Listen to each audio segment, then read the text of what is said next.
you know that the complete entire world is talking about ChatGPT and large language models, LLM. So those things we are going to see that. So if you see that, so I want to say some few words about the LLM. So this uh, workshop, if you see that NLP, the complete picture of the NLP, you are going to get that. So it, you know the importance of NLP. So as everyone is talking about LLM, so all fields are occupied by AI already. So now the LLM is going to replace that. So Okay, sixth class. Come. uh, some noise from Sandeep. Yeah. So so the whole LLM is going to take the world. Whether it's there are a lot of questions from the student side whether LLM is going to replace professionals or software engineers or low level jobs, all those things. Already people are worried much about AI. Now the new term LLM. So if you see that the LLM is, as I said, it's a core part of natural language processing. LLM is a one application of natural language processing, or also we'll cover that. So what I can say to the researcher of NLP is, so now there are a lot of questions arise with the NLP researcher. Can I enter into the area or not? Whether the NLP is going in reverse direction because of LLM. There won't be any much research possibilities in NLP. There are a lot of questions. Maybe students also sometimes may ask, this time I'm taking this course, NLP course to undergraduate AA students. But if you say that, even I can say that LLM is giving good results and then it's going to replace few of the applications. But there are a lot of new opportunities in future will be open. So how to, the one important thing is everyone knows about the prompt engineering. So it means how to give input to the LLM, how to get some information, also how to get a proper output from the LLM. That is very important thing. It's not LLM is there, it's fine. I know LLM is working fine. How to get the output from the LLM? That is difficult now. So now there are a lot of research happening in prompt engineering alone, and there are a lot of scope, future scope also. And the LLM is, now we got the LLM this year. I used to say that now you got LLM. Maybe after 6 months, we may be talking about something else. So the technologies keep on going. So my kind advice to you all of the faculty members or the students is keep on update yourself. So learn new things from reputed journals or reputed blogs on reputed video materials. Update yourself and teach to your students and things. Fine. So that's all from my side. And then thank you, Kishore, once again.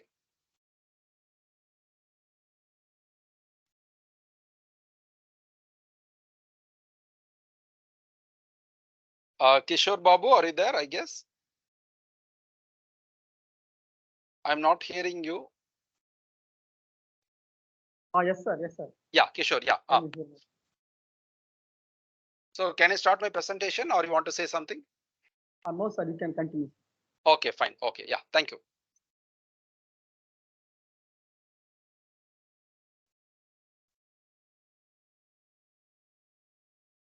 I'll share my screen.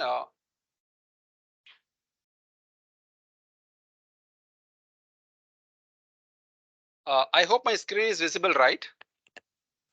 Yeah, visible, sir. Visible. Fine. So once again, good afternoon to all. So I am Dr. Anand Kumar, and then I'm going to this session, this next 1.5 hours, I'm going to talk about introduction to language processing or natural language processing.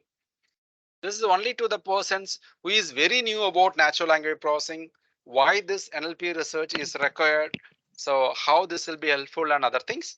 So next, I mean, the tomorrow I can show some demo, and tomorrow onwards, last half an hour I'm planning actually. So 1 hour, 1 hour 15 minutes, or I'll take lecture, and last half an hour I'll take a demo or coding hands-on and those things and all.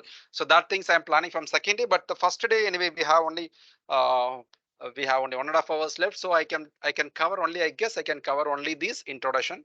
From next class onwards we'll see hands-on and demo things. Fine. When it comes to the natural language processing, So one important thing I want to say that actually, so as it is an online session, I don't know whether you are following or not, whether the slides are moving or whether my voice is audible or not. If you have any doubt, so you can stop me at any time. You ping in as a in chat box, or if you're not hearing me properly, also you can stop me, interrupt me. So definitely I'll correct myself if any issues with my audio or something. Fine. Yeah, so now first we'll just see that what is mean by a natural language and what is natural language processing. So everyone knows that what is natural language. So natural language is spoken by people and which is completely opposite to the languages used by computers. So why natural language processing? So why natural language? First point. So natural language, if you see that the invention of the natural language, or we cannot measure how old the natural languages are. So the main purpose of the natural language, we know it's used for communication, how the humans are communicating, how you and me are communicating. So we are connecting or we are communicating with the language English. So that's the one thing. So there are some we don't know how the future or how there are a lot of research happening in space, right? So like here there are any other place or any other place where like humans are living or not, we don't know. That kind of research are happening. But if you just visualize that, so if there is a space like a earth, there is a one particular thing where like countries are there, and then they don't have any language. Just to visualize that they don't have any language, then how the things will happen. So if you just to see that because of the language only, this we are evolving. So language plays a very important role. If you just to see that 2% you are keeping the 2%, you are keeping 2% in some other country or some other place, you just tell them you should not interact anything, and nothing will happen. So if you are keeping 2% in Chandrayaan or in moon, and then you are just asking them don't communicate anything, just be there for 1 month or something, we cannot visualize that, right? So the language plays an important role. So it attached with the how the world is evolved. If language is not there, or if there won't be any communication between you and me, or between the humans, and we cannot expect that we would have reached to this particular position. So that's a language. Some people used to say that language means what? It's a communication. No, language is everything. Fine. And now, if we are coming to that concept, language processing. When you say natural language processing, so we are saying that we are processing the natural language. It means that we are analyzing the natural language with the help of tools. So I can say that with the help of the tools like, I'll take a, yeah, with the help of tools, I can say here, if you see that the AI tools or the linguistic tools or other computer science tools. So it's not a NLP is not a separate field. It's a part of computer science and artificial intelligence. It's a part of artificial intelligence. That's a very important thing. It's a part of AI. Now everyone talks about AI, right? So one important model of AI is natural language processing. That's an important model of AI. Without natural language processing, there won't be any AI mission. So why don't we take example of Chandra and other things? You just think about two computers or two robots. If they are not communicating with each other, they cannot do anything. Or you are building the robot which cannot communicate with you. There is no use of the robot, right? So how the robot can express that? It has to express in some way that it has to say some error. It has to do something, and it has to ask you something. So those things and all necessary if you have the communication, if you enable the communication. So if you take the NLP, natural language processing research, I can divide the NLP into two different goals. One is the ultimate goal, other one I can say that intermediate goal.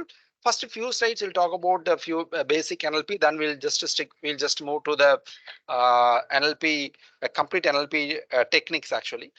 Fine. When you say that the ultimate goal, what I'm going to achieve as a part of this natural language processing research. The immediate goal means what I can achieve now, immediately what I can achieve now. The ultimate goal. Now, if you see that this is a old slide, but we are now reaching the ultimate goal. The ultimate goal is to build robots or to build computer systems. So that's our ultimate goal. The ultimate goal is to build computer systems that perform like humans. That was the ultimate goal of natural language processing research. So what was our immediate goal? So what the immediate goal can be is to how can we make use or how can we build a systems or how can we build computers or how can we build a softwares to process the text and speech in intelligent way. So that's our immediate, or I can say that that's our achievable goal. So NLP have two parts. One is text, other one is speech. So in all my the 4-5 sessions, I'm going to talk only about text. So that's my area. And most of the NLP research, people are concentrating on the text because speech processing, they are because there are a lot of electronics knowledge is required for understanding the speech and understanding the signals and those things. So if you take the computer science or related domains, and then people mostly work on text-based systems. Fine. Now, why we want to process that? Why we want to analyze? Why we need to develop a systems? You can see here that to enable human-machine communication. So I expect the session to be a little more interactive. So can anyone answer that? What is mean by human-machine communication? Or can you give any examples for human-machine communications? Participants?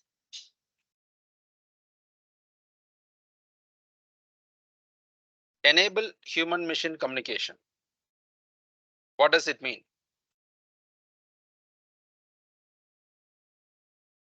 To be able to interact with a robot or with any other computing system. Yes, exactly, sir. Now we are doing this or not. Enable human-machine communication.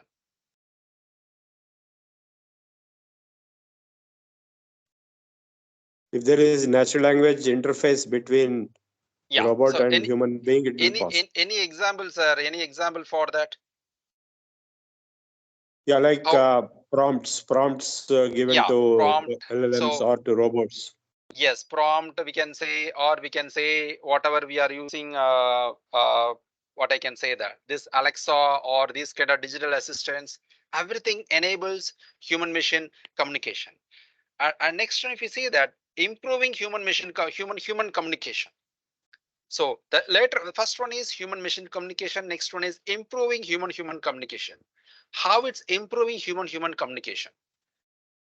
How NLP can help in By improving human? machine translation. Yeah. Yes. So the machine translation. So suppose if you know only Telugu and if I don't know Telugu, I want to tell something in Malayalam or Kannada or Tamil. So you want a machine or you want a software to translate that into your language. So that will improve the human-human communication because earlier we couldn't interact. Now if we have the software, we can interact with each other. The first one is so what we are having actually there are a lot of systems out there and there are a lot of research is happening in the first one human machine interaction. So this is associated with some field called human computer interface and other things. So because the human machine communication now itself we are seeing that a lot of fan and lights are coming. So it's accepting our voice commands. If I want to switch off the fan, I can give a voice command. If I want to go to the fifth slide, I can say that go to fifth slide or sixth slide. So those things also example for human machine communication. The final one is processing of the text or speech. It's associated with the immediate goal. So what is the immediate goal is to process the text or speech and build some softwares. Now this is a very standard question. So what we are talking about natural language and I said something about the programming also. So what is the difference between both? quick answer participants.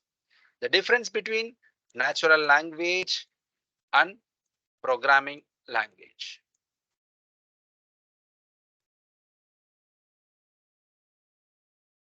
Yeah. Natural language is ambiguous and context Okay, sensitive, whereas right. programming language is a formal language like any programming language.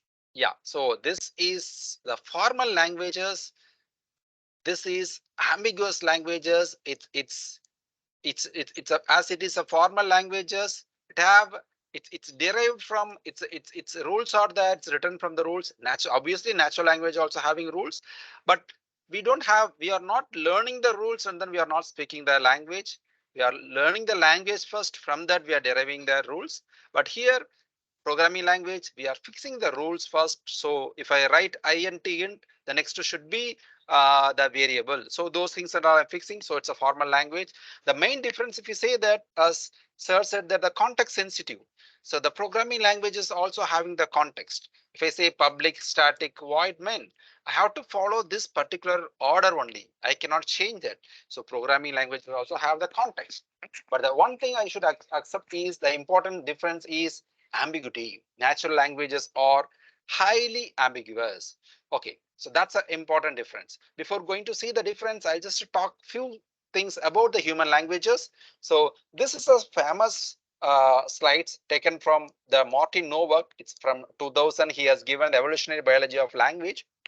So I'll just say a few points about his statement. So he says that everyone knows 50,000 words of our mother tongue with several meanings. We are not knowing only the 50,000 words. Approximately, we know the word with multiple meanings also. 6-year-old kid. Remember, this is a 2000 by this slide or this article is 23 years back. But now I can say that it's not a 6-year-old. Now the technology is moving faster. Childs are learning as early as possible. I can say that the 4-year child, I can say that 6-year-old knows 13,000 words. I can say that 4-year-old knows around 13,000 words.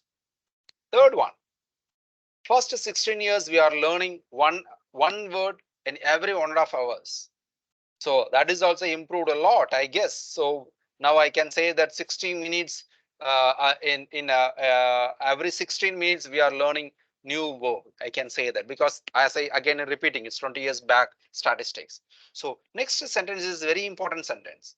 So mental grammar generates sentences. All right. So everyone knows that mental grammar generates sentences. Virtually every sentence is novel. So this is a very important thing actually. This is the beauty of language and beauty of human brain. So say for example, how I'm say if I'm teaching the natural language processing now, right? So I'm talking about natural language processing. Whatever the definition I have given now, whatever definition I said to you now, same definition I may or I may not used in my previous lectures, right? Now, or I can put it in another way. After this class, first class is over. I'm asking you to write a definition about natural language processing. So around 50 participants are there. All 50 are coming up with the NLP definitions. I'm saying that there are 30 unique definitions I'm finding. Oh, all 30 are correct. But all are unique. It means that you are using different words. You are using different phrases. Your sentence length is someone is using 3 words, someone is using 5 words, someone is using 17 words. So that's the power of mental grammar. So I'm getting, but all the answers are right. So I'm getting 30 different output. Fine. This is the one case. Now, so you can argue that yes, that is obvious because my brain is different from your brain. How your brain is trained is different from my brain. That's what we are. It's a different, right? I completely accept. Now, after 5 days, our session is over. October 7th, at the end of the class, I'm asking you to write the definition of natural language processing. Now you are writing the definition. Now I'm comparing your definition, what you have written on the first day with the definition you have written in the 5th day. When I compare these two definitions, is it exactly it will be same? Definitely not, right? So you learn a lot about natural language, your vocabulary usage, your word usage, everything will be different on the first day as well as the 5th day. There is a high chance for that, right? So that's what the mental grammar generate sentences. Virtually every sentence is novel. Other interesting thing I want to say about the natural language processing or the linguistics.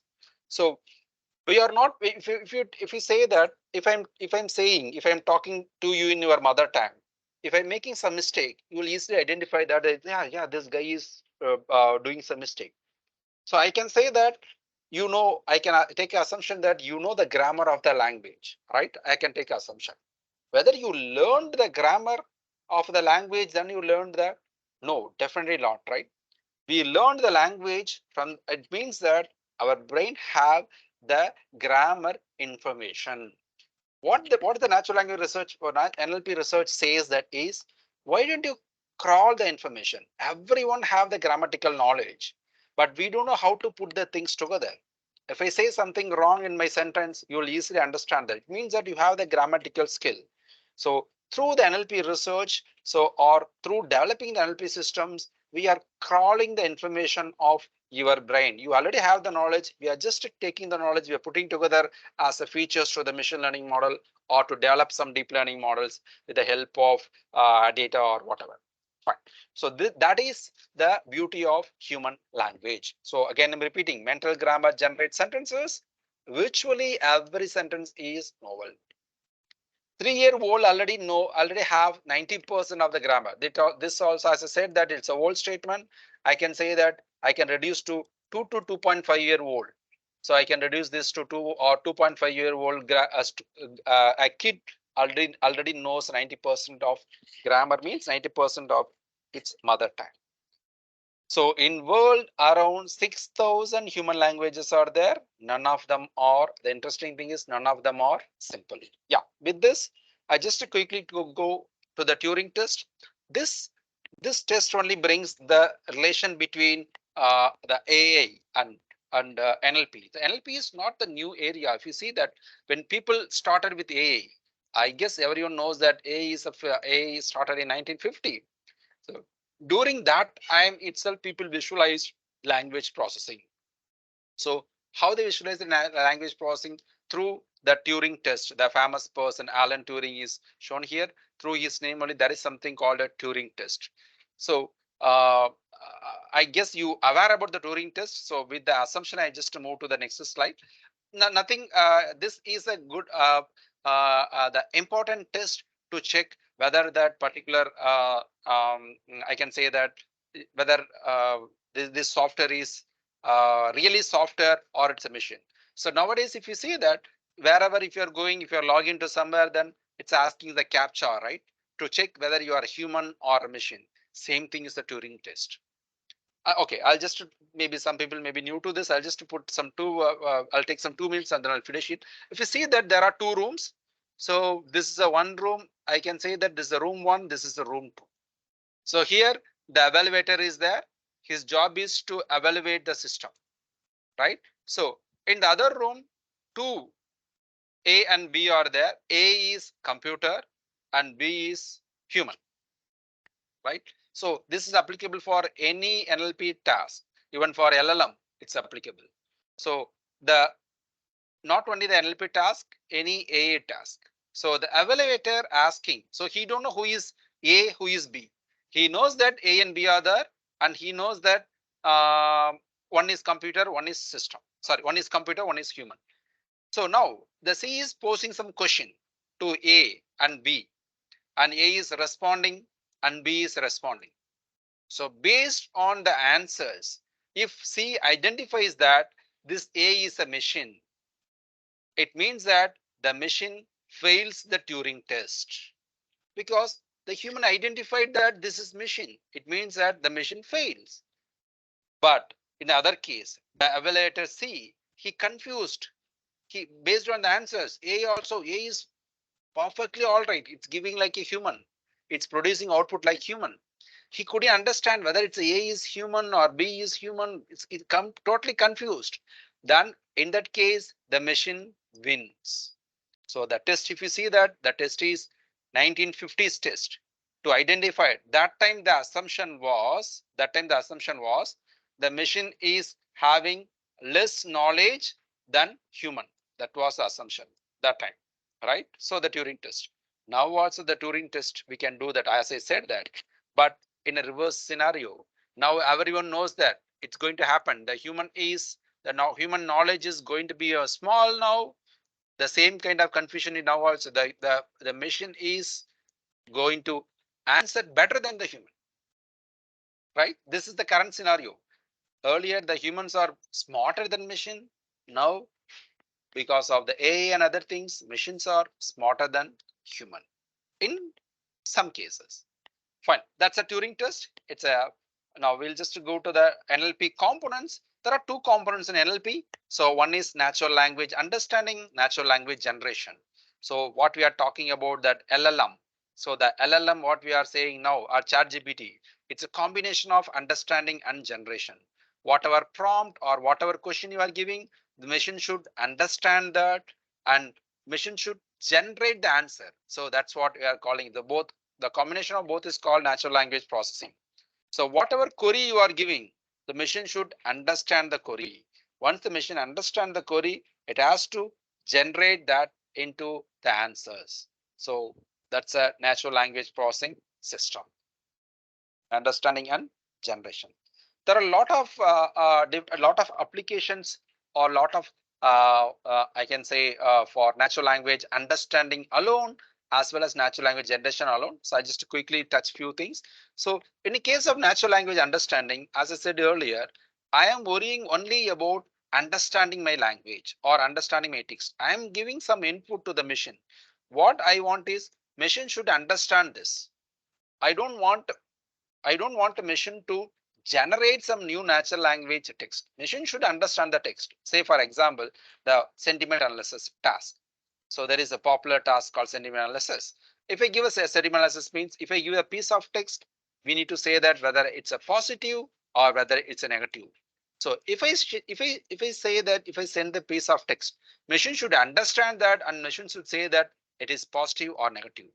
This is pure natural language understanding task, where there is no role of machine to generate some reviews or to generate some sentence. It's saying that yes, it's a positive, yes, it's a negative. It means that machine understood that particular text. There are a lot of other applications, database queries, even the whatever the Google search engine. We see that the Google search engine is the best example for natural language understanding. It's understood your query. It's crawling some information. It's retrieving some information, but it's not generating the information. That's the main difference between people used to. Now I'm saying that students used to confuse. Students are, rather than using Google search, students have started using LLM, or students have started using ChatGPT models without knowing the real power of large language models, because certain things definitely you need Google, but certain things you need ChatGPT models. Say, for example, search engine, you want a Google is enough, right? So because Google will give lot of knowledge bases, it's giving top 10 or 20 knowledge base. So you are putting your effort. So you are using your common sense to select the best one. All 20 may be best, but whatever you are understanding, this is suited to you. But if I read that, the fifth one may be suited to you. That's the advantage of the Google search. Now people are telling that actually, so no, because of the large language models, it's going to replace Google or search engine. Nothing like that. Google will not, I'm talking not only saying Google, any intelligent, smart search engine. Definitely this will survive, because we don't want a single monotonous output. So which may not suitable to all, but the beauty of the Google search engine is it's giving all answers. It means that it's throwing all 20 answers to you. So you can use your common sense, or you can use some basic skills, and you are selecting which may be the best, or which may be understandable, which is suitable to you. That's the important of Google. But large language models, if you see that, there are possibility to generate multiple answers, but I can say that as it is a conversation engine, I'm treating them as it's generating only one output. Natural language generation. Earlier we have seen about the natural language understanding. It's called interpretation of the language or understanding. The next one is language production or generation. The LLM is called generative models. It comes under the concept called Gen AI. So generative A. So that was where now not only the Gen A, there are a lot of A's are popular now, responsible A, social A, like that. But the Gen A is the LLM is a part of Gen A, which will generate something. So here we are talking about text. Text means the sentences. So if you give some text, it will generate, or if you are asking some to write some essay, it will give some essay. So it's generating sentences. Same thing, the Gen AI is responsible for generating images, generating audios, generating videos, generating signals, generating protein sequence future, generating the drug sequence. There are a lot of possible research, but here we are only talking about the text generation, the language production. So the application, if you say that when it comes to the generation, so you should need you need a language skill, because when you are generating, your output is language. So you should be fluent in your language. So it means that you should have the disambiguation ability, as well as you should take a decision how to put the words together. It means a syntax, how to put the words together to make a meaningful sentence. Everything, all knowledge should be there in the generation part. Now the question to you, the machine translation is, I said what is machine translation, right? Machine translation or speech translation. Is it comes under natural language understanding or natural language generation?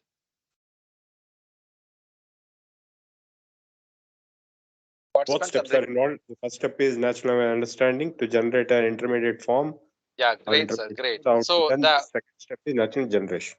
yes, so the both are involved in machine translation, because machine translation, we are giving one language, we are giving Telugu, I want a Tamil as the output. So natural language understanding to understand Telugu, generation to generate Telugu, right? Yeah, so one of the important field when you're talking about natural language processing, where most of the research, okay, where most of the researchers will miss this is called computational linguistics. So this is important field. Without linguistics, there is no NLP. The main problem nowadays, what is happening is all the researchers, I can say that instead of all, I can say the 90% of the researchers, without understanding the language or without understanding the data, without understanding the nuisance or without understanding the features of that, they are just simply blindly taking a data as some CSV file or some text file. They are passing to the black box model, machine learning and or deep learning model, and they are just recording some output. They are comparing with the state of art. So this is what happening. So completely we are programmed, particularly the current generation people. So they won't bother actually to understand what is inside and what is. So they are giving something as an input and then they want something as output. They won't spend time to learn other things and fine. So two important things in NLP. One is computation part or algorithmic part. The next one is the data or the feature parts. Even if you are using deep learning, I used to say that even I am a computer science person, so I'm much interested in this computational linguistics. So in my earlier research, I can say that I started the research of natural language processing in 2000, I think 6, I guess, yeah, 6. So yeah, 2005 onwards. 2005 I started. So I love to learn the linguistic skills or linguistic knowledge. If you are really interested in this natural language field, please don't use natural language processing as a kind of black box model. Even though if you are improving your algorithm with a deep learning or any other prompt engineering, any other LLM or so many models if you are using, but if you are really tweaking the skills, if you are incorporating the linguistic knowledge in the data, definitely your model or your product will be successful. So that's where we are lacking. Particularly, India is lacking. So this computational linguistics is now it's not paid much attention, particularly I can say that in India. So what is computational linguistics? So the linguistics is the scientific study of language. So doing actual natural language processing is equal to the computational linguistics. So the earlier researchers of the natural language processing will start the basic work with the linguistics, but now that's not a case. Now anyone can enter into the natural language processing without know what is noun or what is verb. That is okay. That is a earlier. Usually, if I give the NLP as a 4-day or 3-day lectures, I won't introduce the NLP. Actually, I thought that the students, the faculties knows that. But nowadays, voluntarily, I'm pushing this introduction to the NLP because the otherwise, if I'm not disseminating this information, people used to use most of the thing as a black box. They are taking the data from Kaggle or some repository, and then they are taking the algorithms from the GitHub, just running the model, getting the results. That is not a job of a real researcher, right? Any programmer, any person who knows how to run code can do this. As a researcher, as a computer scientist, or as a computational linguist, or as any AI expert, I can say that, or a data scientist, we should not do like this, right? So this should be entirely changed. This should be, I hope, the future generation will change that. But now we are not. I'm saying that lot of students are going in this direction. So blindly applying some black box models, getting some results. So why I'm saying this is actually we should give some importance to the data. Why the data come, how the data comes, how can I improve the data, and all those things. Fine. So that talks about that computational linguistics. There are a lot of good linguistics programs or linguistics things are happening in India actually. So please, if you are really interested in NLP, you keep associated with that. The Paninian grammar is from India only, so everyone knows, I guess, right? Fine. So the computational linguistics talks about doing linguistics on computer.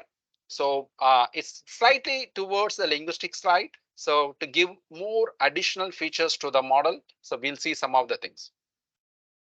So this we already discussed that why NLP, I guess. So how we are going to improve the things and other things we already discussed that. So I'm just moving to the next one. So these are the simple tasks what we can do that. What I can say, the next one session I'm going to say about the applications. What are the new research problems in natural language processing, or what you can concentrate on the things. This is also fine. We discussed the things, so I'll just move to that. Fine. So now I have given some 5 sentences. I'm asking participants, what's your understanding about those sentences?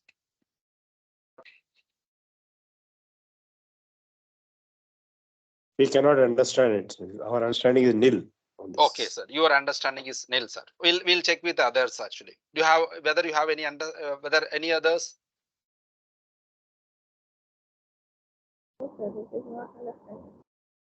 It's not like it's English, right, ma'am, or it's not English? Yes, it is English. Letters Priyanka, ma'am. letters are English, sir, but the words are maybe not in English. Maybe Not any in English, or so some other thing. Okay. Any other answers?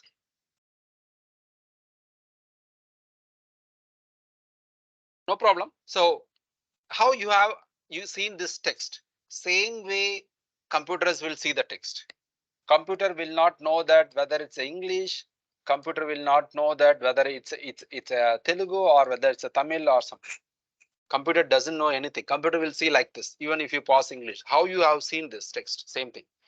How? Because the language is because I'm talking about natural language, we are telling that, right? So we should not, most of the researchers misunderstood that natural language processing means it's only English. If I say that, why don't you do for Telugu or Kannada or Tamil or something? So they just say that no, it's not a part of this, and then how I can give an input to the model and all. There are a lot of things, but if you say that computer doesn't know whether English or any language. So your job is to feed how you are going to feed that information or the features or the parameters to the computer. So there are a lot of, we are going to see in a third day, there are a lot of mathematical models. The basic model is a word embedding model. It's available to convert any text to a meaningful numbers, a meaningful dense vectors. So those vectors only you are passing to your deep learning or your any machine learning models. Fine. That's what I just kept this slide. So you don't need to worry about that. This is how the machine will see that. And if you are doing something on NLP, don't stop your research with only English. Do it for Indian languages. Fine. Now a small comparison with the computers and other things. So as I said that the computers, we see the text in English or any other language the same way how you have seen the previous text. So now the small comparison with it. So if we are seeing that the computers have no trouble in understanding language, sorry, people have no trouble in understanding languages, but computers have some issues. We'll just see the comparison. We just to see that how we are understanding the language, how people are understanding the language. The first one, if you see that the common sense knowledge, as we have the common sense knowledge, we are understanding the language, right? So if I don't know Telugu, if I'm in Hyderabad for some time, but using some common sense, I can understand. Yes, you are talking something like that, and I'm using not only the common sense, I'm using the reasoning capacity. This is important. So if you are using two words, if you are saying good morning instead of morning, if you are using your Telugu word for the morning, I can using my common sense or the reasoning capacity. I can say that okay, morning means this particular word in Telugu. And this, if I'm here, I cannot learn that. I want to experience that, right? So I want to hear that.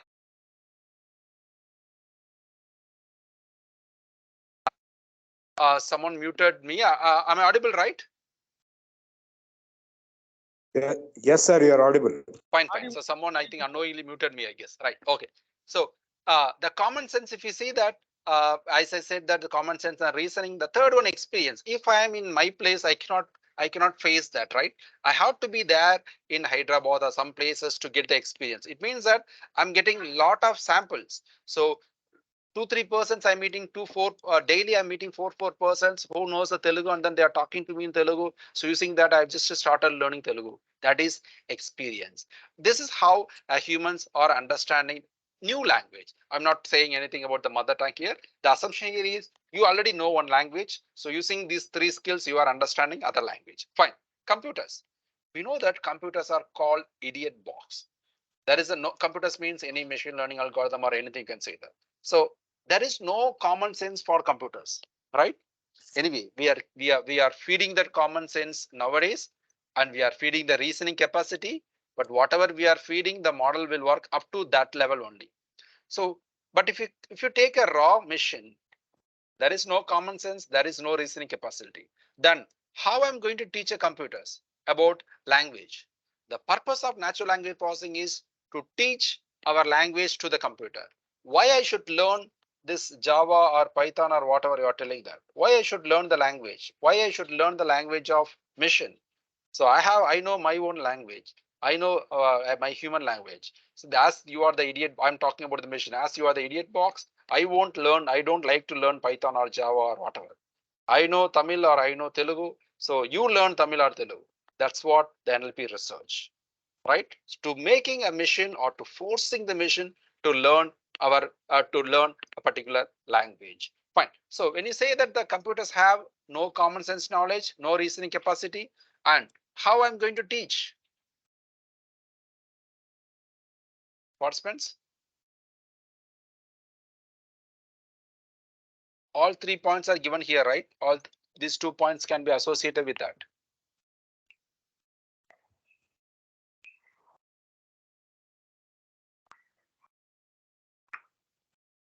So how can you associate these 3 points? So common sense, I said no common sense, reasoning, no reasoning, experience, I haven't put any point here.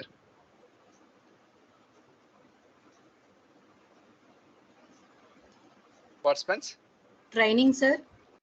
Yeah, training. So the experience. So I'm going to teach all these things, a common sense or reasoning, or I'm going to teach a language directly with the help of experience. The experience, as I said, that I'm talking with few people. So those things I'm calling it as a corpus or text data. So using the text data or the corpus, I'm going to train the machine. So that's how the machine learning comes to picture, and that's how we're making a machine to learn about particular language. Fine. This is the taxonomy of natural language processing. Before that, when computers comes into picture, people used to talk about only 3 things: database, algorithms, or networking. Later on, they identified that AI is one of the important thing. It's also part of computer. Now, interestingly, AI moved away from computers and AI emerged it as a separate domain. Earlier, AI talks about robotics and search engines. Later on, people identified that there is something which connects everything. That's nothing but natural language processing.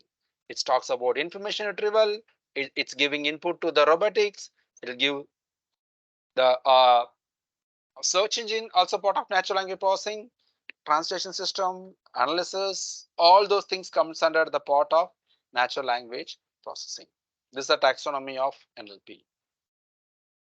Fine. So now, so far I just introduced the NLP. So now what we are going to see is actually, we will see something, how we are going to solve the NLP problems. What are the mechanisms to solve the NLP problems? And we will see something called what is meant by ambiguity. And I'll talk about the steps of natural language processing, or I can say the stages of natural language processing. That's what that's what we are planning for today's lecture. Fine.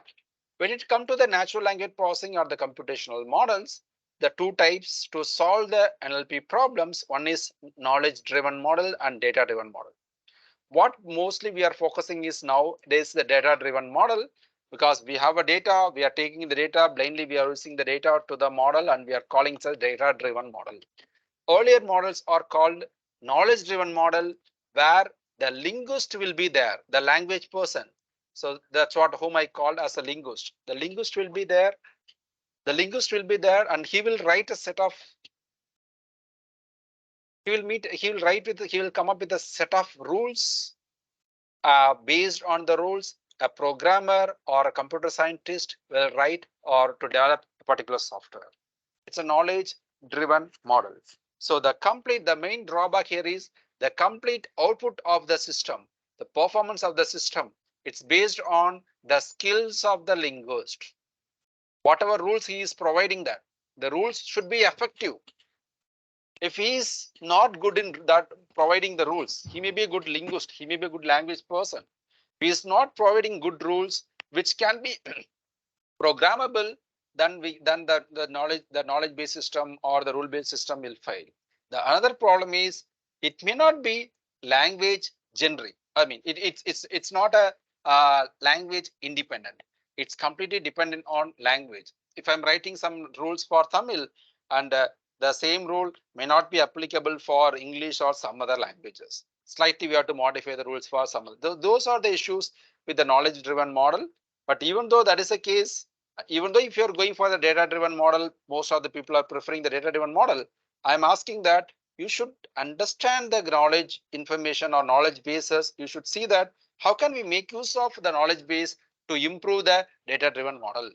So if you're really working in kind of NLP problem, so what the input, whatever I'm giving them, whatever I'm giving to you is, so do something for Indian languages. So there are a lot of other people are there, but Western countries, a lot of other countries are working on English. Why you are again concentrating on English? Do something for Indian language. And again, the next point is find a computational linguist or find a linguist who can help you to understand the data in better way, or to understand, to give you the right features, to give you the right rules. So these two things actually, so what I'm suggesting you. The third important thing is don't deal anything as a black box model. So don't deal anything as a black box model. Try to understand the model, try to implement or try to effectively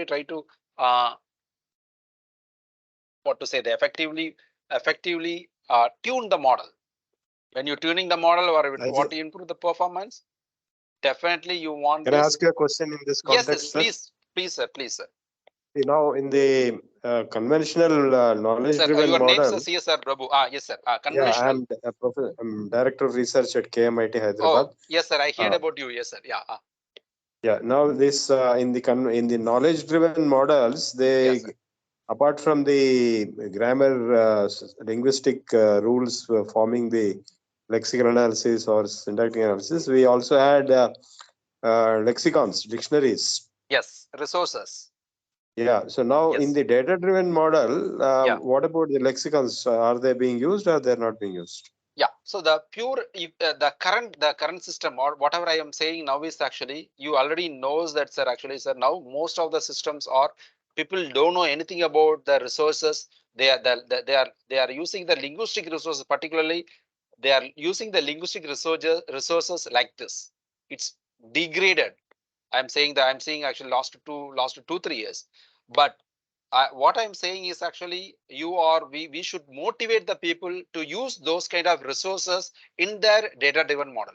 People think that the data-driven model means it's based on some data, some tagged data or some untagged data or so unsupervised data on those things. We should see that how can you make use of the knowledge repository like a WordNet or any lexicon or those things and all. That definitely we should introduce them. Yeah, we should, but they're not doing. I mean, Yes, even the correct. case of LLMs, Yes. not even going as far as LLMs. You take the neural machine translation systems, Yes, NMT correct. systems. Yes, yes. You They are right. were based on training only. If you don't train with adequate large corpus, they'll not be able to perform the translation. Translation, correct. At the same time, even if you're trained with the large corpus, and then you need this kind of resources should be explicitly given. We should not blindly train with a large corpus. Like kind of a knowledge graph or dependency information should be given along with the corpus. That's what my suggestion about that. Yeah, knowledge graph is giving the actual knowledge content in the input, but the dictionaries will be compulsory. Otherwise, it will be not possible to train the data-driven models for all the words in the dictionaries or lexicons. It's not possible. It's huge. Yes. Like the Yeah. same problem is coming with LLMs for Indian languages today. Yes, correct. LLMs have been trained only on the English and European English. languages, and they are not trained on Indian languages. We Yes. don't have the corpus, nor we have the hardware resources to train that kind of huge corpus. Yes. So that's what there are. I guess you know that there are talk related to why don't you use a translator for the LLM? That is not a viable method actually. So we are losing all our information. We are losing all our once you go for translation and whatever we are getting the as output as English, we can see that, but that model will not be trained on our culture data and then whatever data available in your language. Yes, that's why ChatGPT has very poor performance, a poor corpus on Indian language content. Yes. And now there is a huge effort in about 4 different organizations trying to train LLMs For with Indian. Indian language content. Yeah. Yes, I hear that, sir. But then it is not all that intelligent because except the Facebook or Microsoft, such organizations who have that We don't huge have a infrastructure to train infrastructure. billions Correct. of characters.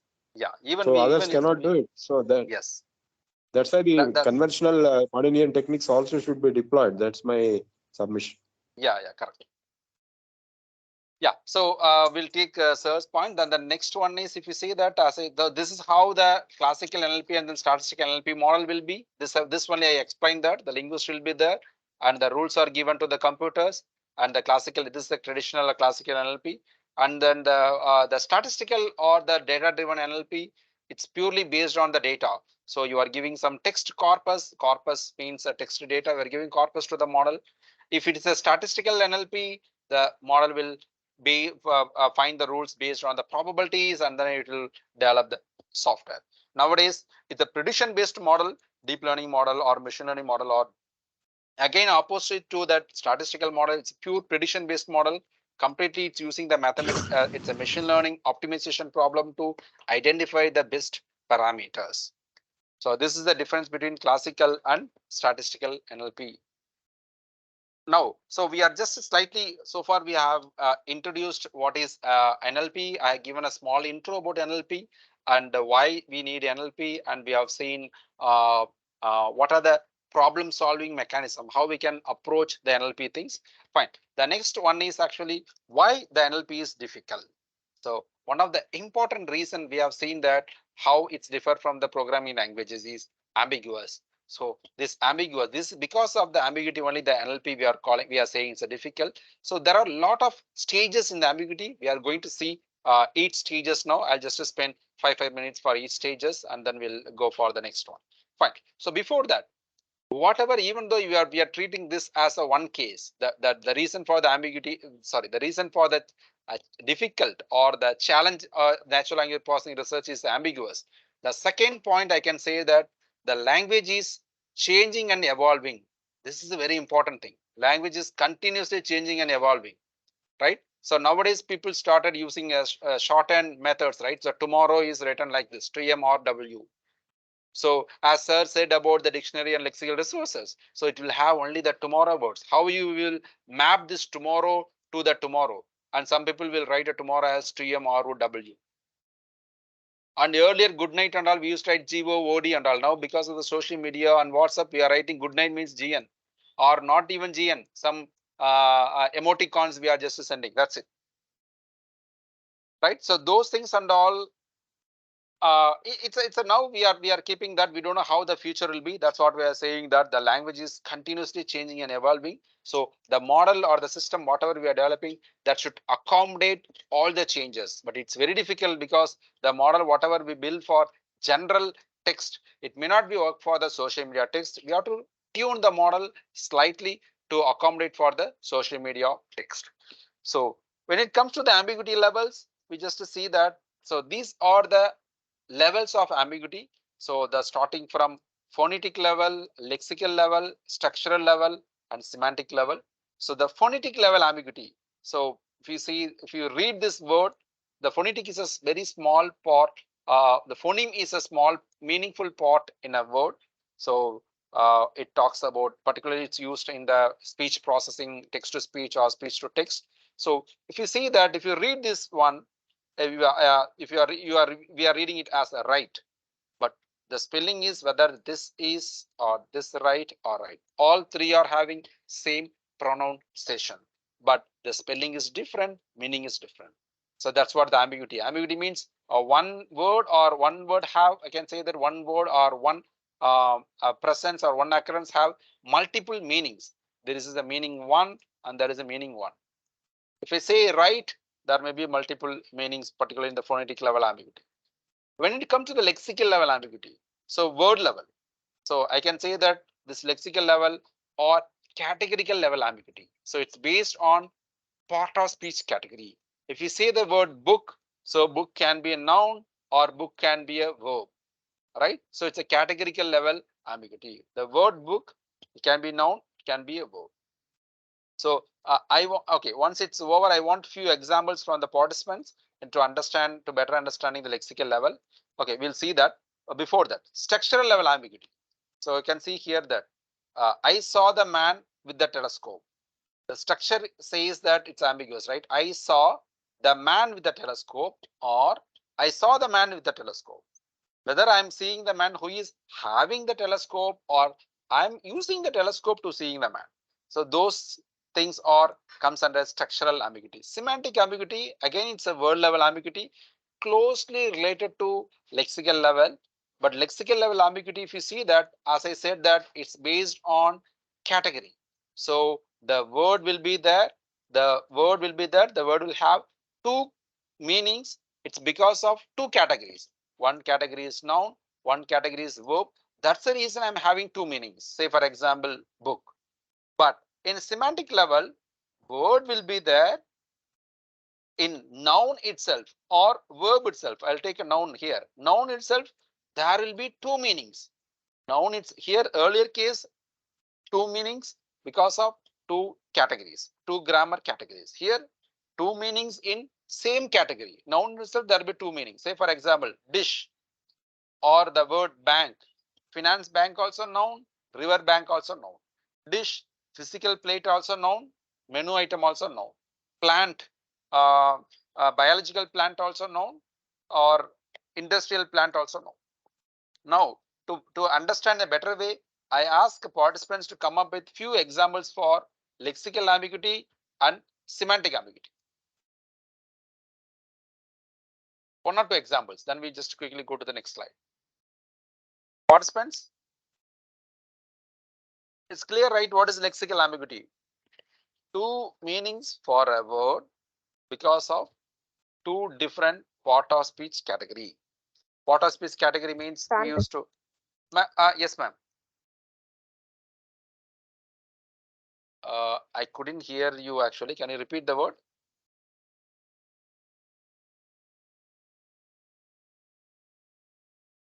If you cannot say that, or can you just put it in a chat box?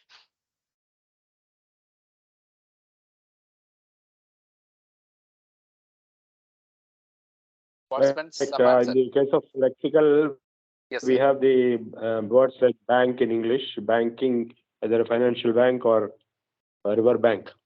Okay, so that is bank is comes under lexical or semantics, sir. Yeah, I think it is semantic. Yeah. So bank is semantic. So both are noun, river bank and financial bank. So lexical ambiguity.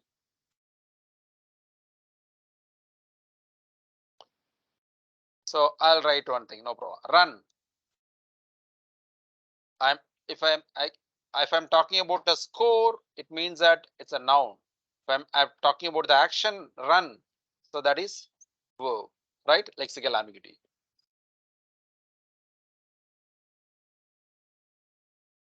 Fine. So there are a lot of examples. Any one example from participants? Any one example, either in lexical or semantic?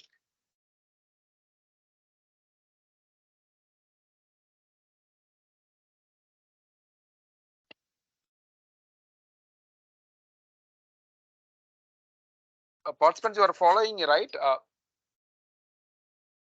Bird. Yeah, Sunita Boy said bird. What are the two meanings, Sunita Boy? Lexical, you said that. So what are the two meanings? What are the two post categories for the word bird? Supriya, you want to say something? Yeah, please go ahead. If you couldn't, I mean, if you cannot speak, you please post in a chat box.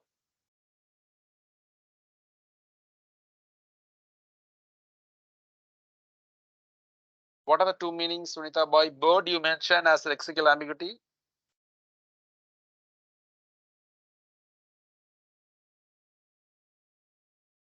So Rajeshwari, Supriya, yeah, I don't know whether I can allow you to speak. Otherwise, you just put in a chat box. You are raising the hand. Yeah, two.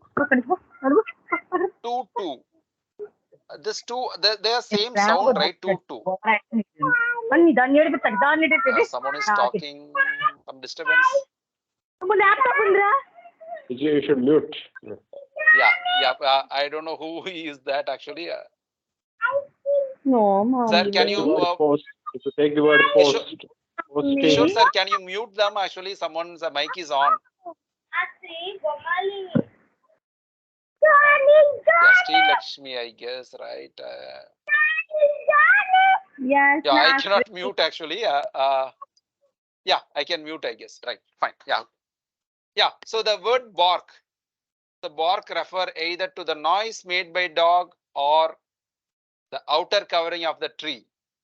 Okay, fine. Yeah. So it comes under which ambiguity, sir? You are right, but it comes under which? Draw picture. Draw water from well. Comes under semantic. Yes. Semantic. Similarly, word post also. Yeah, Post can be I'll pole. put a word here. Sir is telling post. Yeah. Post is having a different meanings, right? So post will come in both places, I guess, right? Lexical also we can say semantic also. Chicken is ready to eat, semantic. Sorry, guest, I am not understanding that actually. The text actually, the chicken is ready to eat. Sir, regarding Indian languages, there is no phonetic ambiguity because Indian languages are phonetic. Exactly right. I missed that point when I'm saying about when I want to say phonetic. So the English is highly having the reason is English have only the 26 characters. That's the reason English is phonetically ambiguous. Interestingly, we don't have phonetically ambiguous. Indian languages are called, as sir knows that, so I'm telling for others. So Indian languages are called morphologically rich language, but English is called structurally rich language, or I can say that strict language, strict structure language. Structure is very important in English. So if I have to use I saw the man, I cannot change the word here and there. I cannot put a saw in different place. I cannot put the man in different place. But we are having a fixed word order in Indian languages. So sometimes we can mix the word actually we can put the noun in or subject, we can put it at the end, and then we can get the meaningful sentence. But we are morphologically rich. That is a very important point. Anyway, we have the morpheme level ambiguity, I guess. So that time I'll discuss about the morphological richness. Fine. So now we'll move to that few more ambiguous sentences. So this is a very famous sentence of NLP. So maybe if you know about NLP, you know this, I guess. I made her duck. There are 23 meanings for this particular sentence. I have listed only few here. You can see here, I cooked duck for her. So I cooked duck belonging to her. I made her duck. I created a toy. Here I'm saying duck. No, I'm not saying whether it's a toy or not. I created a toy duck which she wants. I made her duck. I caused her duck. This is the action. So duck out, we are telling that, right? I caused her to quickly lower her head or body. So I used magic and turned her into a duck. I made her duck. So these things and all these things are making NLP as ambiguous task. This is a very famous example of natural language processing.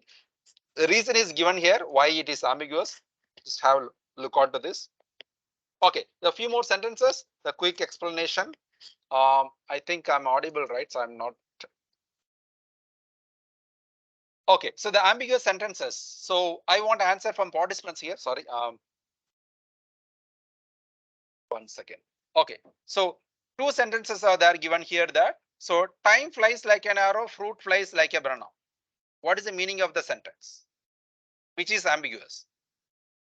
Time flies like an arrow, fruit flies like a banana.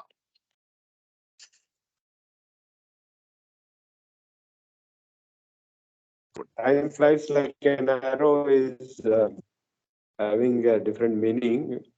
Yeah. Fruit flies is the fruit flies is one word actually, which like banana, not fruit. So here the time flies. Here it is verb. It says the actions. Time moves like an arrow. Here I'm saying fruit fly. I'm talking here about the fly, insect I am talking. So this is noun. It's a lexical level ambiguity. That's what it ambiguous. Fruit flies like a banana.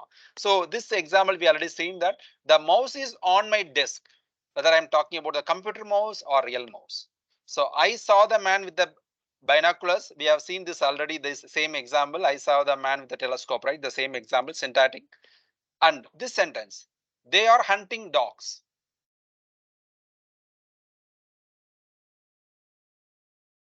Participants, they are hunting dogs.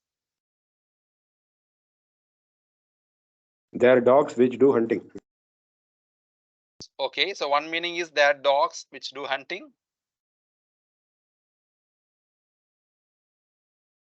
Any other meanings? People are hunting some dogs. Some people are hunting some dogs. Yeah, the people are hunting some dogs. So that is we also saying that they are hunting dogs. I'm saying about that people. So this what? Next one, wanted. A nurse for a baby about 20 years old. Whether baby is 20 years or whether I want a nurse of 20 years. Again, ambiguous. This is the same like a previous one. Old men and women left the room. Whether I am talking about whether the women is old or not is the question here. Lady hit is same to the earlier example. Next one. I told her books were funny.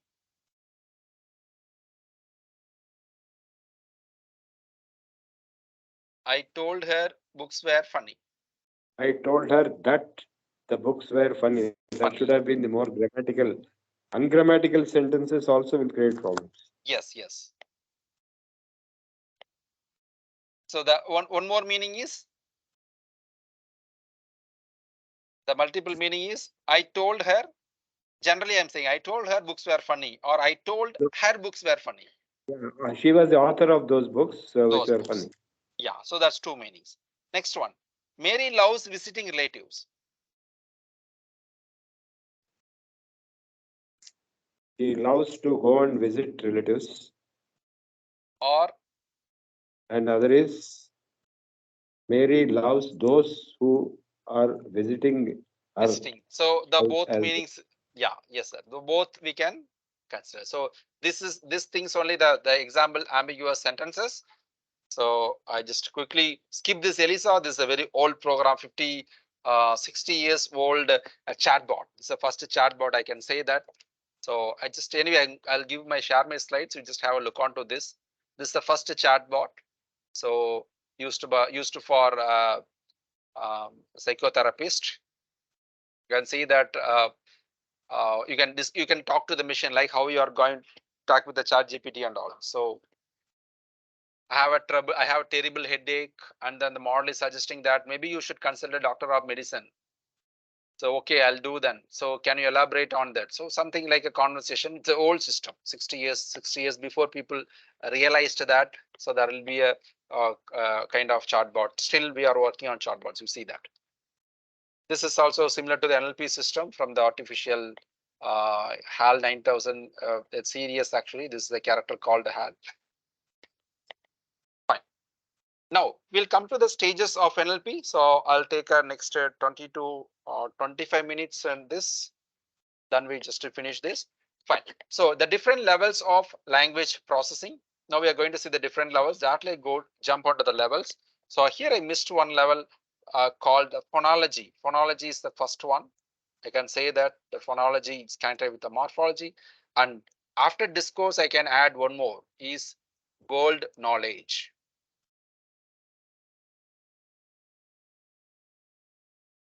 World knowledge. These are the basic, I can say that the 5 levels. The phonology, phoneme is the first basic level, and the morphology, we'll see each level, we see that syntax, semantics, pragmatics, discourse, and world knowledge. So I'll directly go to the each one. Could you So kindly explain difference between pragmatics and semantics? yes, sir, I'm coming actually, sir. Each one I'm going to explain. Okay. Yeah, each one I'm going to explain. Fine. So first I'll start with the phonology. That's what I said. So each one I'm planning for 5 minutes. So fine. So the phonology, if you see that, so this, as I said when I'm explaining about the phoneme itself, as sir said that Indian languages are not phonologically or not not phonetically ambiguous. So but English is phonetically ambiguous language. So if you see that the phoneme is the very smallest unit of the sound in your language. So you know I already that there are something called IPA for pronunciation association, where how to read this one. We have a phoneme letters conversion for each text or each word actually. So those things and all comes under the phonology. How to analyze the, so this is this phonetic information will be useful when you're going for building a speech related systems. Because in speech related system, the base unit is your phoneme. Rather than taking the words, we can convert or we can match your speech signals to that phonemes. So that's a phonology. Next, morphology. Sir, is a phoneme a single sound or it could be a phrase also? So you can, it's based on your application. Actually, the phoneme is a single, very small piece only the phoneme. But sometimes in a speech processing, they are taking it as a set of 2, 3, like a unigram, sorry, like a bigram, trigram. People are taking 2, 3 phonemes together and then they are processing in a speech processing. Okay. But actually speaking, phoneme is a single unit. Yeah. When it comes to that morphology, this is one of the interesting thing. We'll talk a few minutes more. We'll talk about the Indian morphology, also Indian language morphology also. So this is the important step of any natural language processing stage. So the morphology, the term morph is the morpheme. We are saying that, right? The morph. So we are saying the pictures are morphed and other things. The variation, it talks about the variation or the changes in the language. Changes in the sense, if you say that the word, I'll take an English word, play. Anyway, if we are calling it as a text, right? But actually speaking, this is some kind of figure, or I can say that this is we can call this as an image also. As it is an image, this image, I'm going to change this image after adding some 2 words. I'm adding 2 words. Sorry for my handwriting. So I'm adding 2 words, ed. 2 characters. I added 2 characters and I changed the shape of this particular image. If you see that this is the image, that's what it's a kind of morphological change.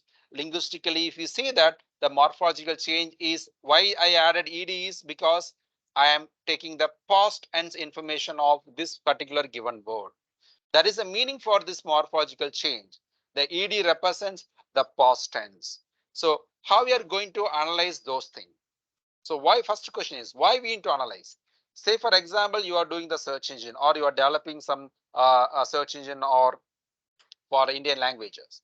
So okay, let us take for in English itself. If you are searching the word played, it's fine. Played means play will be there. Anyway, EG is matching. Earlier example, we have seen something called flies, right? Flies. So this is a plural form of fly. FLY plus I can say that plural form. So this is flies. So if I have a text flies, but if I searching that the word related to the fly, the model may not identify the flies, right? In the case of search engine. So I want some normalized form, or I want to convert that into a root form or the dictionary form. So that's a reason. That's one reason why we are going for the morphological analysis. There are other reasons. Say for example, we talked about dictionary. Dictionary is one of the important resource for analyzing or I can say that to use it for language, because that will be the first resource of any language. First, if we say that if you have any language, definitely there will be dictionary with associated language, right? How you are nowadays, I'm seeing that no one is using that kind of dictionary in their research actually. So that's what here when you say the dictionary, if you're going for a translation system or you want to understand the meaning for the word flies, but if you search the word in the dictionary, you won't find the word flies, right? You will see only the dictionary form or the root word fly, right? This is a normalized one. So you won't see the word flies in the dictionary. You can see only the fly. So if I want to understand, if I want to build a natural language understanding system, if I give the flies, the model may not understand, a dictionary may not give the proper understanding or proper meaning of the other language or translation version of other language. So what I can do is I can do a morphological analysis. This process is called morphological analysis, where we are converting this flies to FLY plus PL, plural marker. This process is called morphological analysis. The reverse process is called morphological generation, where the word and tag, a word and tag means here I'm saying that the grammatical information or the case markers or whatever the linguistic terms. So if you are giving it as the input and you are getting this word as the output, this process is called morphological generation. So English, we don't have problem. Say for example, the word play, if I am taking a word play, this is a verb I have taken here. We have only very few forms. Played is a one form, plays is a other form, playing I can say that, right? With respect to verb, I guess that there will be only three forms maximum. But if you take a Indian languages, particularly Dravidian languages, because my PhD research in 2008 and 9 is developing a morphological analyzer and generator. One part of my PhD is developing a morphological analyzer and generator for Dravidian languages. So where I introduced machine learning and then I developed an analyzer as well as the generator. So that time for same verb in Tamil language, so the same word, equivalent word for the play in Tamil language, I have generated near more than 10,000 possible forms. I'm calling this as a possible forms. More than 10,000 forms are possible for a single word. But the real-time usage, if it comes, the 10,000, I can say that it may be reduced to 3,000. But even the 3,000 itself a big number, right? How English we are having only three forms. But in our day-to-day life or in our whole corpus, we are having near 3,000 forms. There are a lot of reasons for that, because English, if you see that, it's adding only the morphological variations, right? Variation with respect to tense marker. So one talks about the present tense, one talks about the past tense, one talks about the continuous or something. But in Indian languages, if you say that, it's not only based on the tense. There is something called after tense. There is something called PNG marker with respect to person, with respect to number, with respect to gender. We are having a different words, right? It's not only for Tamil. I'm saying that it's for all languages. Particularly it's more for Dravidian languages. You take a play, you take the equivalent word in your language, whether it's Malayalam or Tamil or Telugu or Kannada, you take the equivalent word of that. You see that you just write some 10 or 20 forms. You see that each form definitely it will vary based on tense, present tense or past tense, based on the person, whether it's a masculine or feminine or the neutral gender, based on the numbers. I'm talking about the singular or plural here. Again, it's sorry, here the person means the first person or the second person. Here it's a gender. Gender is for masculine or feminine. So that's the reason we are having this 3000 form. This is the reason we are calling our languages are called morphologically rich language, right? Each word they're having multiple forms. So if we cannot put all the forms in a dictionary may have only one word. So you want a morphological analyzer to remove the inflections to get the root word to understand the meaning of that particular word. This process is called morphological analysis. So this is the second step of natural language processing or language analysis. So it's a morphology, as I said that. So the boy and boys, the reason why we are calling it a morphology is, it's again, I'm repeating that this is considered as you can consider this as a kind of a figure or an image or a graph. So it's converted, some changes made it in the graph, something added in the, or you can treat them as a diagram. It's some diagram is there here. BOY is a diagram. BOY is other diagram. It's a morphed version of the earlier diagram. The rich morphological languages or Dravidian languages are rich in morphology. Hungarian and Turkish languages are rich in morphology. Poor morphological language, at the same time, very strict syntactic structure is English. Is a morphologically simple language, but syntactically rich language. The next level, so we are going to talk about syntax. So syntax, we are having syntax talks about the rules, how how we are going to put the words together to make a meaningful sentence. So suppose I have a sentence like a Sam ate the apple. I have to follow in that particular order, right? I cannot here and there, I cannot change that. So I'm following some rule. This is a sequence. I'm following some sequence. So that the sequence or that rule is syntax. How I'm going to put the words? Any questions?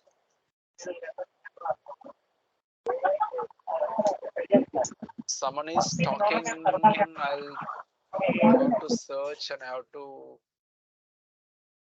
Fine. So I can continue, right? Fine.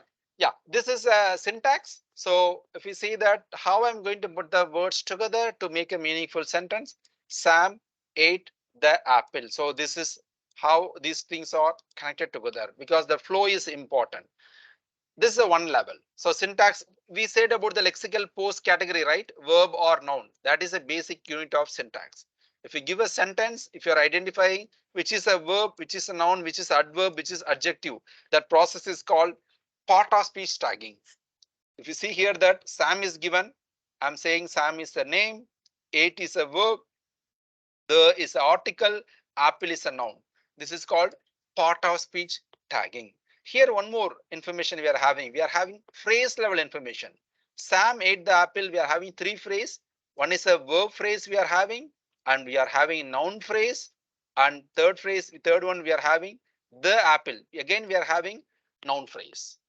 So these three phrases we are having. So it's a group of words. We can say the group of, because I cannot add the ate and the apple. It has some chunk information. So that's what I am saying, that it's a group or it's a noun phrase. So that is called identifying the phrase information. There are multiple ways to do that. One is called syntactic parsing, identifying the phrasal structure of the given sentence. And one more thing is that is called dependency parsing. So those things are called syntax. Those things. So syntax usually will give, it will give the structure of the sentence. It will find the relationship between the words. Here it's not giving the relationship between the words, but if we go for the dependency parsing, it will give the relationship between the words. Which word is the main word or which word is the root word? What is the attributes for the word? Which is the subject for this particular word? All those things what is the modifier for this word? All this information will get from the dependency parser. If you are really interested in this, adding this syntax or dependency information, you go through the tool called Stanza, the popular computation linguistics tool Stanza by Stanford University. Now we are coming to the next level, semantics. So the semantics, as I said, I talked about semantics in when I'm saying about the ambiguity, when you are resolving the ambiguity, right? The semantics. So we have taken the example of dish, bank, or plate.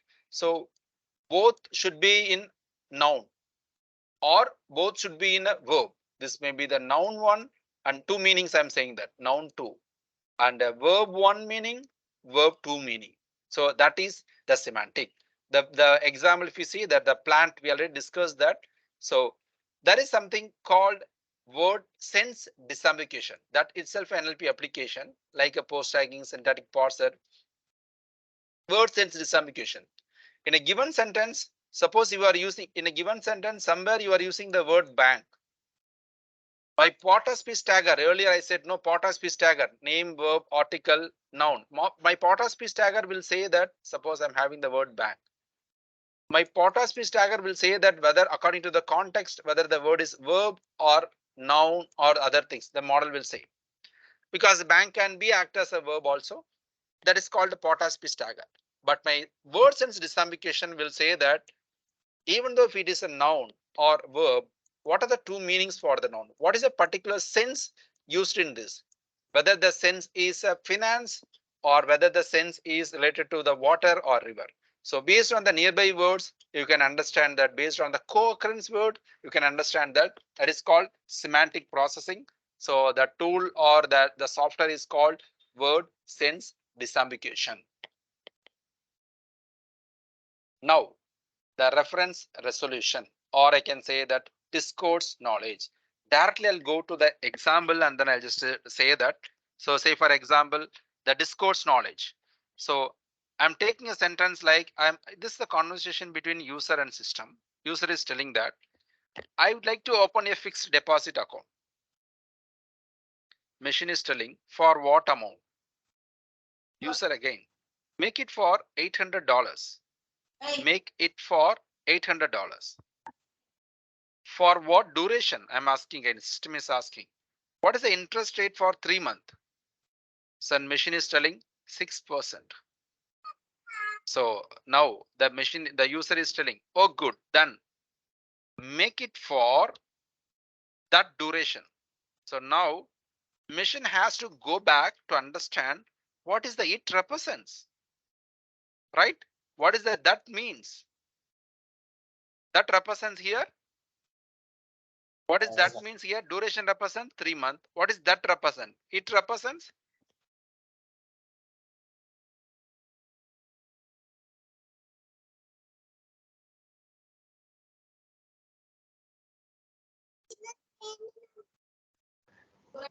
any Fixed answer? deposit. Person? Fixed deposit. Yeah, fixed deposit. One is fixed deposit. So one more is the amount, right? Which is fixed deposit? Make it for $800 here. I said already that make it for $800.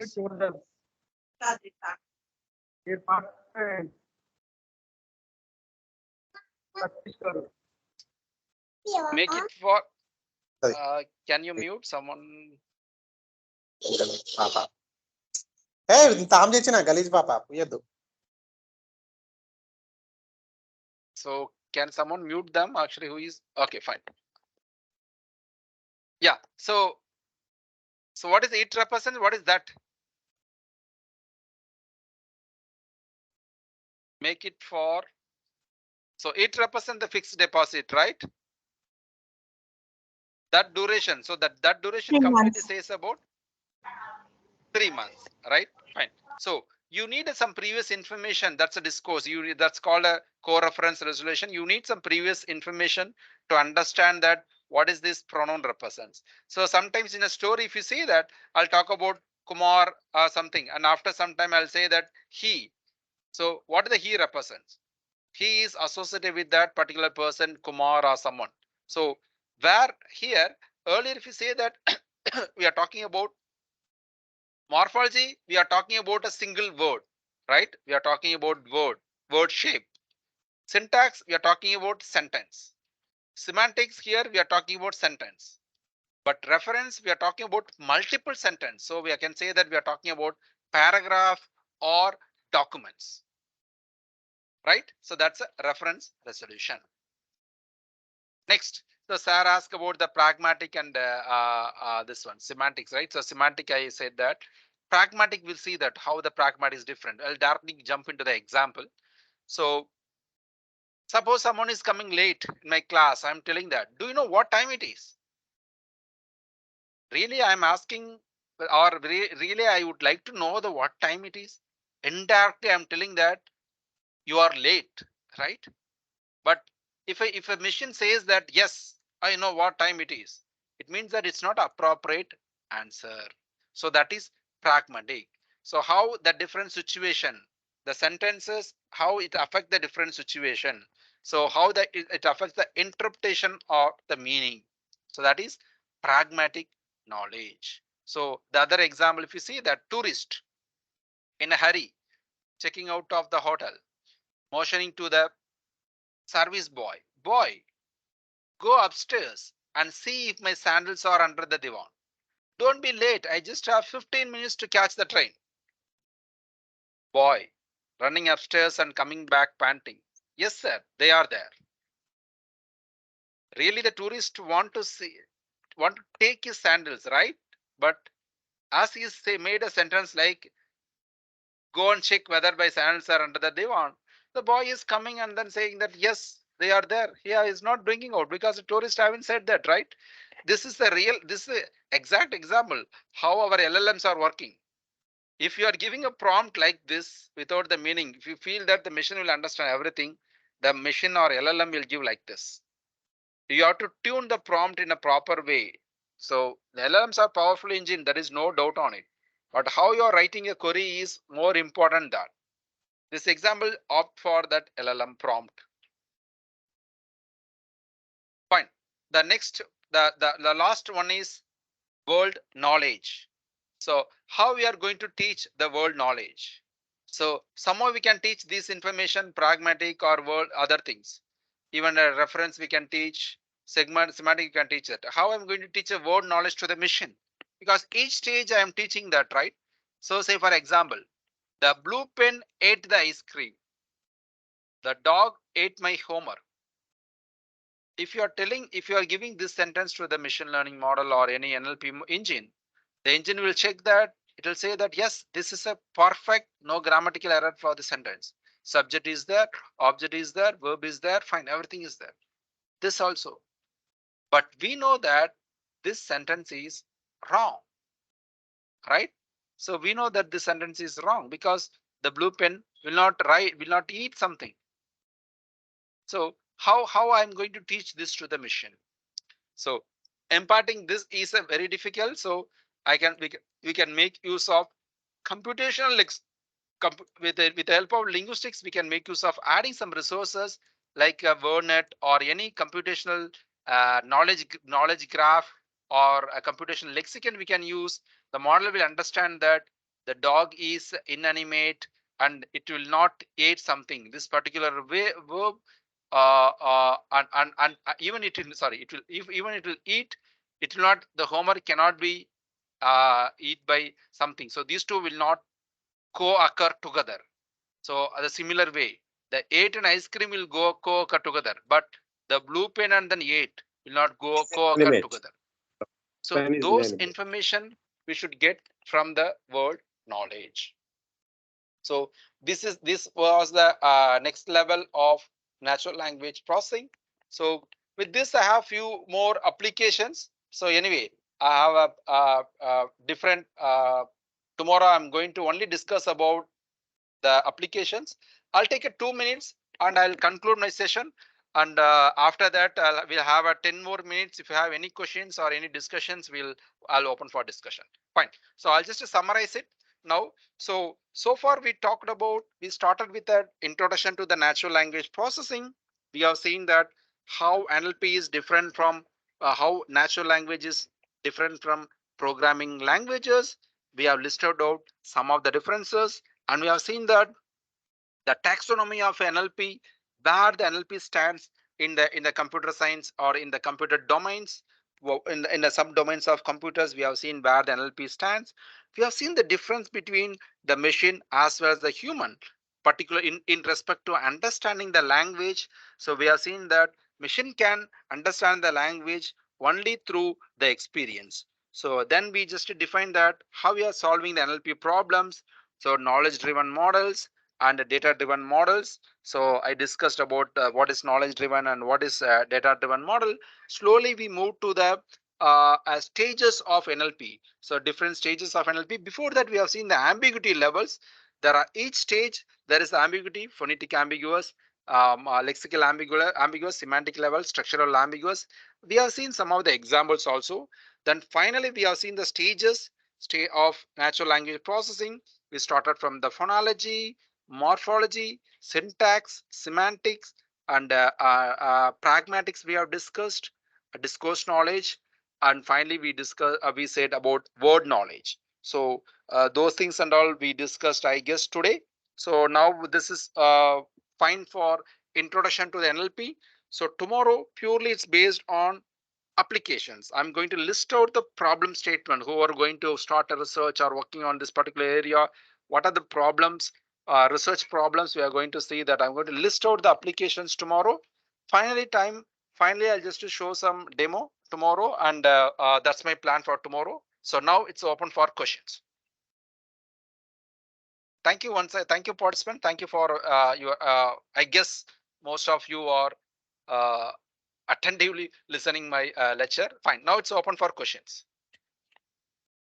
Sir, this world knowledge which you mentioned, is it different from common sense and general artificial intelligence? Yes, sir. As you said that this is related to the common sense. And there's what is called artificial general intelligence. Can you comment on something on that? So it's the same way the general intelligence also we can say that actually, because say for example, particularly we don't have issues in English language, but in case of Indian language, if I write some gender information in the verb, because my verb is having the PNG marker, so that should match with that subject. That is something called, I guess you know, but something called verb and subject verb agreement, right?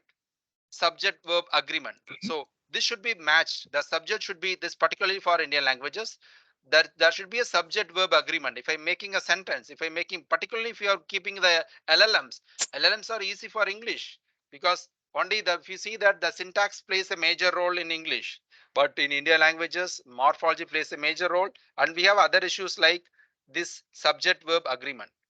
So where you need to verify that the subject, whatever I have given here, whatever I generated the verb, whether it's agreeing or not. So it's a different problem with compare with English. Yeah. In fact, in Indian languages, the subject verb agreement is different for different languages. Yes, like correct. In Hindi, the verb agreement should be with the object, not with the subject. Yes. Maine kitab padhi. So, and similar in other Indian languages, it is opposite. Verb will agree with the subject and not with the object. Yes. And also the gender of the object does not matter and all that. So quite a few differences are there within Indian languages. But then you see the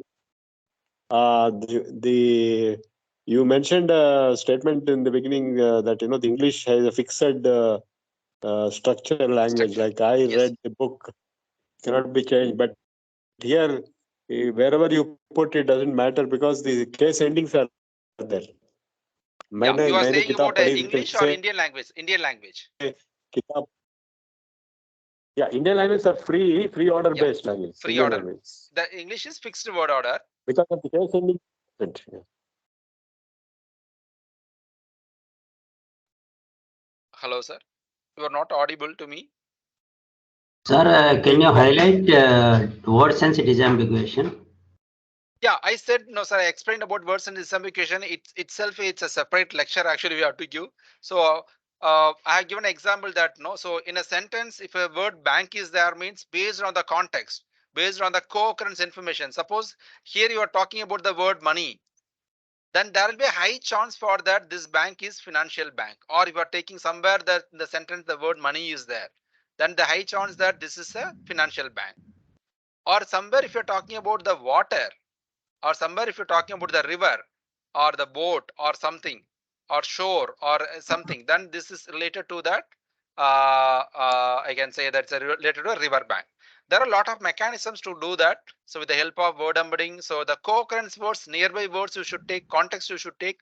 Based on the context word, you can decide that what is the sense of that particular word, sir. I hope am I answered right? Okay, sir. Okay, sir. Thank you, sir. Yeah, thank you, doctor. Yeah, any other questions?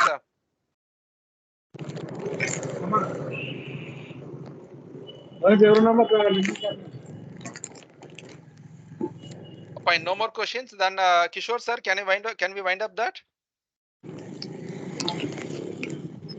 Yes, sir. Yes, sir. Yeah, please, sir. Yeah. Dear participants, if you have any questions, you can ask. Otherwise, we'll wind up today's session. Already we have shared the feedback link in WhatsApp group. So the main thing is attendance should be more than 80% in order to get the e-certificate. While session is going on, all the participants please maintain mute format. Okay, tomorrow session will start at 4 p.m. Okay, thank you one and all. Yeah, thank you all. Thank you, Kishore. Thank you all. Thank you. Thank you.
ఎవరు